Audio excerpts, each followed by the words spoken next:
All right, a good time to use brakes. There's several instances that you'd want to use brakes. Obviously, for the flare, when you're about 10 to 12 feet above the ground, depending on what type canopy you have, what type of wing loading you have, and the approach that you used, you'd want to use both brakes to flare your parachute. That's going to slow your descent rate, that's going to slow your forward speed and allow you to have a good landing. Another time that you might want to use brakes, if you're in the setting up your landing pattern and you notice there's traffic right below you, maybe some smaller, faster canopies. You want to give them time to get down to land so you'll have a clear landing area or a clear pattern to use. Apply a little bit of brake. That'll slow your descent rate down and give the other canopies a chance to go down in front of you. Another time, which we'll talk about a little bit later in the DVD, is if you're on a long spot and the winds are pretty high. You can use those brakes to maintain your altitude and get back from a long spot, but we'll go over that in just a little more detail later.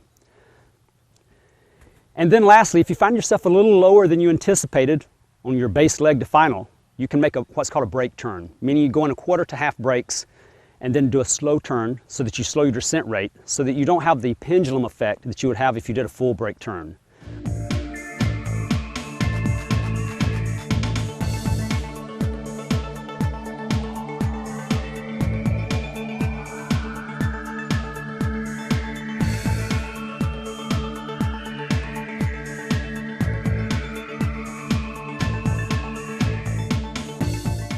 So this will give you the ability to make a more controlled turn, but once again, only if you have the altitude to even use brakes for that turn.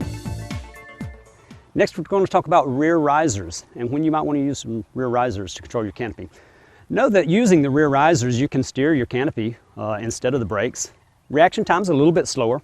However, it does something a little bit different than what using your brakes did. Using your rear risers, especially if you pull anywhere from 2 to 5 inches, a little bit less, a little bit more, depending on the size of the parachute, will actually change the glide ratio of your parachute.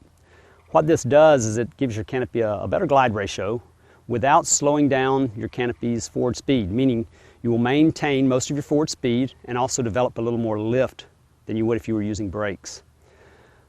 Why don't we do this, or why doesn't the canopy manufacturer set it at this trim if that's the best glide ratio? Well, the main reason is for canopy stability. If they set it at the best glide angle or the best glide ratio,